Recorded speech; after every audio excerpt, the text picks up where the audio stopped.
El ileón corresponde a la porción distal del intestino delgado. El intestino delgado está compuesto principalmente por tres porciones, que serían el duodeno, yeyuno y finalmente el ileón. El intestino delgado va a estar comprendido en su porción proximal por el píloro y en su porción distal por la válvula ileocecal. Vamos a reconocer una porción inmóvil que va a corresponder al duodeno en el intestino delgado y una porción móvil que va a comprender a la porción yeyuno-ileal, que a su vez va a ser la porción más distal.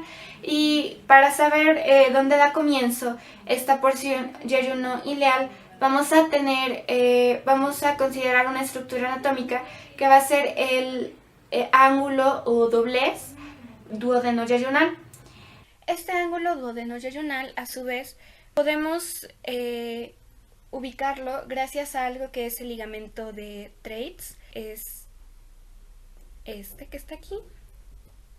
Y es un ligamento que va desde el agujero esofágico del diafragma hasta el intestino delgado. Y justamente en la parte donde se anastomosa con el intestino delgado, se va a formar el doblez y aquí es donde comienza el yeyuno. Entonces, como no tenemos como tal una estructura anatómica que nos permita diferenciar entre yeyuno e ileón, sabemos que esta porción yeyuno-ileal va a dar comienzo en el ángulo y va a finalizar en la válvula ileocecal. Sin embargo, si dividimos toda esta porción yeyuno-ileal en 5, sabemos que las 2 primeras quintas partes corresponden a yeyuno y las 3 quintas partes restantes van a corresponder a ileón. Entonces, tenemos la válvula ileocecal que a su vez va a estar uniendo el yeyuno a colon o intestino grueso. Y esta válvula es muy importante porque tiene, tanto fisiológicamente como anatómicamente, es un esfínter. Esto quiere decir que tanto la función como la forma de la válvula ileocecal corresponden a la función y la forma de un esfínter. Va a ser permitir el paso del kilo del ileón o de intestino delgado a colon o intestino grueso. Pero también va a impedir el reflujo del contenido colónico a la porción ilíaca del intestino delgado. Es decir, que va a impedir que el contenido intestino grueso se regrese a intestino delgado. Este esfínter ileocecal o válvula ileocecal, su movimiento o su función va a estar determinada de igual forma por la distensión del ileón. Si el ileón se distiende, el esfínter ileocecal se va a relajar y viceversa. Bueno, aquí hay un video de la válvula ileocecal. Voy a poner el puntero para indicar cuál es. Entonces, la válvula ileocecal va a ser esta de aquí. A ver. Va a ser esta de aquí. Esta de aquí es la válvula ileocecal. Aquí en las imágenes es la que está aquí abajo. Esta va a ser la válvula ileocecal. Y en esta imagen, esta va a ser la válvula ileocecal. Ok. Yo creo que en la descripción voy a dejar el enlace al video de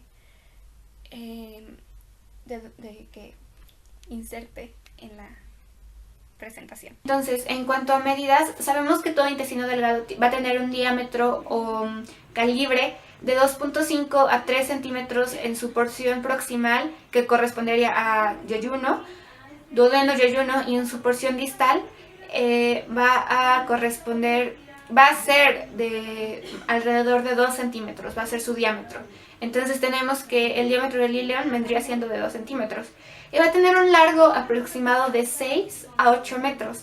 De estos 6 a 8 metros, 2.5 metros van a corresponder, los primeros 2.5 metros van a corresponder a yeyuno y el restante va a corresponder a ileón. Lo que les mencionaba, que hay que la porción superior, bueno, que sería la proximal, corresponde a yeyuno y la distal corresponde a ileón. Dentro de las diferencias más notables entre yeyuno e ileón tenemos que yeyuno va a tener un diámetro más grande, una pared más gruesa, pero también su mesenterio va a ser menos adiposo y va a tener vasos sanguíneos rectos más largos. Vamos a tener a lo largo de todo el intestino unas estructuras que van a ser las asas intestinales, que viene siendo básicamente cada doblez que se forma a lo largo del intestino. Esas son las asas intestinales. Y en el íleon vamos a tener de 15 a 16, van a medir alrededor de 30 centímetros. Van a estar dispuestas de forma paralela entre sí, de izquierda a derecha y de posterior a anterior, y van a abarcar lo que sería el espacio de ambas fosas ilíacas hasta la pelvis. De igual forma, las asas intestinales van a tener dos caras convexas, que es la porción en la que se forma el doblez, que vendría siendo esto de aquí y esto de acá.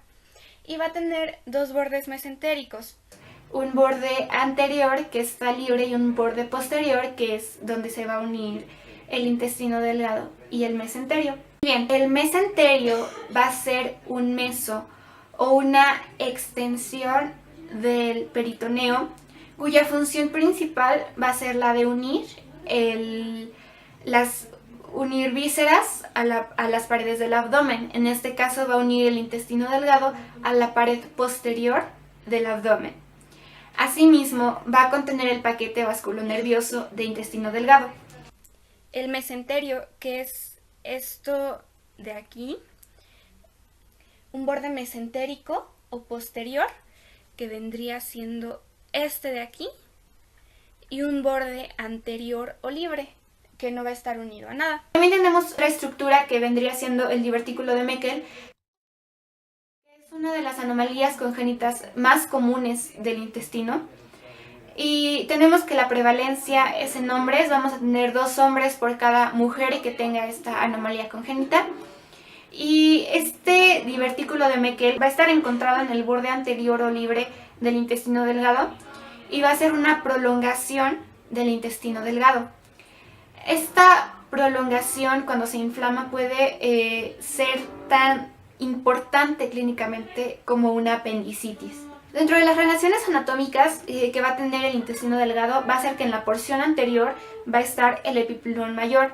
En la porción posterior vamos a tener a los riñones, uréteres, la porción inframesocólica del duodeno, el colon ascendente y el colon descendente. En cuanto a superior, en límites o relaciones superiores, va a estar encontrado el colon transverso, el mesocolon, y el mesocolon va a estar dividiendo también al intestino delgado de hígado, estómago y otras vísceras. Y en cuanto a inferior, en el hombre se va a poder apreciar la vejiga y el recto. Sin embargo, en la mujer se va a apreciar la vejiga, el recto, el útero, ovario, trompas de falopio. Y en cuanto a lateral, vamos a tener el colon ilopélvico a la izquierda y a la derecha el colon ascendente y el cielo. El intestino delgado en general cumple con diferentes funciones, como son la motilidad. La motilidad va a ser propia únicamente de yeyuno e íleon. Barrera y defensa inmunitaria por medio de las placas de Peyer, que van a estar dispuestas a lo largo de todo el intestino delgado, pero que sin embargo van a estar en mucho mayor número en la porción ileal del intestino delgado. Este es un corte histológico donde se observan las placas de Peyer. Las placas de Peyer son es tejido linfático y también en general secreción y absorción de líquidos, electrolitos, hormonas, enzimas digestivas, etc. Tenemos que la motilidad del intestino delgado va a servir para mezclar el quimo con enzimas digestivas y con bilis. Va a permitir que los nutrientes digeridos se unan o entren en contacto con la mucosa intestinal para poder ser absorbidos, y finalmente va a permitir el paso de todo lo que ya se digirió a colon o intestino grueso. Y en cuanto a sus funciones de secreción, va a secretar un moco en forma de mucina, que es una glucoproteína, para proteger el epitelio intestinal. De igual forma, absorción de agua y electrolitos, y va a secretar enzimas como peptidasas, sacaridasas y maltasas que van a permitir el desdoblamiento de todo lo que se ingiera, del quimo en este caso, que ya vendría siendo el alimento convertido en quimo.